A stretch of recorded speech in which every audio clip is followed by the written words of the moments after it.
High! সবাই কেমন আছো? আর একটা নতুন ভিডিও নিয়ে চলে এসেছি। তো সবার আগে বলো সবার কালীপুজো কেমন কাটলো? আমি তো ১০ বছর পুরনো আবার ভিডিও নিয়ে চলে এসেছি। কালীপুজো কবে চলে গেছে আমি এখন ভিডিও আপলোড করছি।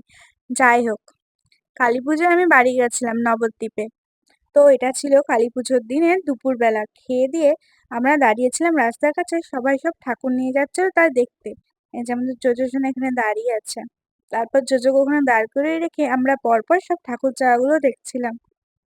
তো ঠাকুর জায়গা দেখার পর আইসক্রিমের গাড়িটা যেহেতু দাঁড়িয়ে ছিল, তাই সবাই মিলে একটু আইসক্রিম খেয়ে নিয়েছিলাম। তারপর একটু রেডি হয়ে সন্ধ্যেবেলা আমরা গেছিলাম দোকানে, আমাদের দোকানে একটু মোমবাতি জ্বালাবো বলে। তারপর আমাদের ২ দোকানে গোডাউনে সব জায়গায় মোমবাতি জ্বালানোর পর আমরা ভাবলাম যে একটু বোম কিনে আনি। তারপরে এই দেখো ও আমার জুতো পরছে। আমি যে ভিডিওটা করেছি ও জানেই না। আমি জানি ও ভিডিওটা দেখার পর আমাকে ফোন করে অবশ্যই দুটো কথা শোনাবে। যাই হোক, তারপরে আমরা বাজারের দিকে চলে গেছিলাম। সারা বাজার খুঁজে না কোনো বোম পেলাম না। কারণ আমরা ভুলেই গেছি যে বোম এখন ব্যান্ড করে দিয়েছে।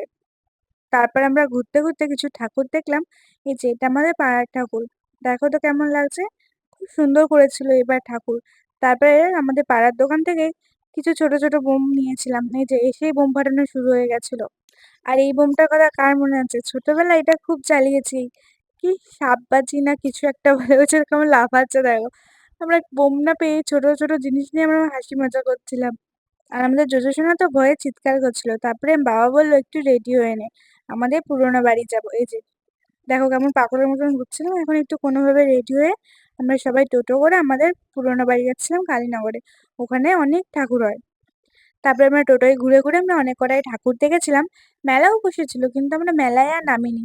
দূর থেকেই ঠাকুর প্রণাম করছিলাম কারণ খুব ভিড় ছিল। আর পেছনে যে ২ জন বাইক নিয়ে আসছে। আর এই ঠাকুরটা হলো কালীনগরের একবারে শেষ মাথা মাঠপাড়ায়। তারপরে ওখানে না একটা মন্দিরও হয়েছে। তাই আমরা ওই মন্দিরটা দেখতে গেছিলাম। এখনো মনে হলো কমপ্লিট হয়নি। রাত্রেবেলা ভালোভাবে সেভাবে বুঝতে পারিনি। তারপর আরো কিছু ঠাকুর দেখে আমরা বাড়ি চলে এসেছিলাম। তার আগে এই যে আমার বরমশাই আমার একটু ফটোশুট করে দিচ্ছিল। ১ ঘন্টা ধরে সাজলাম এই ০.৫ ঘন্টা ঠাকুর দেখার জন্য। তারপর বাড়ি এসে সবাই আগে ড্রেস-ট্রেস ছেড়ে সব বোম ফাটাতে লেগে গেছে। এই যে সবাই মিলে বদমাইশি করছে। একটা বোমও সুস্থভাবে কেউ ফাটায়নি। এ ওর পায়ের কাছে, এ ওর গায়ে বোম ফেলেছিল। যাই হোক, এভাবে কেউ কোনোদিনও বোম ফাটিও না। এটা একদমই উচিত না। আমরা এগুলো বদমাইশি করে করছিলাম। আর ছোটদের বলছি ভুলেও এরকম করো না, তাহলে মা-বাবার কাছে খুবই মার খাবে। এই যে কোনো ফানুসই ওড়েনি লাস্ট পর্যন্ত আমরা ফানুসের পেপারগুলো দিয়ে সবাই বলছিল চল আগুন পোয়া। এই যে ও আগুন লাগিয়ে দিয়েছিল লাস্ট পর্যন্ত ফানুসকে। আর লাস্ট একটা সবার লাস্টে উড়েছিল তাও কিছুক্ষণ গিয়েই ওটা আবার পড়ে গেছিল। তারপরে আমরা পরের দিনও একটু ঠাকুর দেখতে বেরিয়েছিলাম, তাই ভাবলাম ওই ক্লিপগুলো এটাতেই অ্যাড করে দিই। কারণ পুজোতে এত মজা করেছি, প্রতিদিনে ভেবেছিলাম ব্লগ করব, ভিডিও করব, কোনোটাই করিনি। তারপর এটা হলো নাদনঘাট থানা। এখানেও খুব সুন্দর সাজিয়েছে, ঠাকুরটাও খুব সুন্দর করেছে। তারপরে দেখো কেমন বদমাইশি করছে।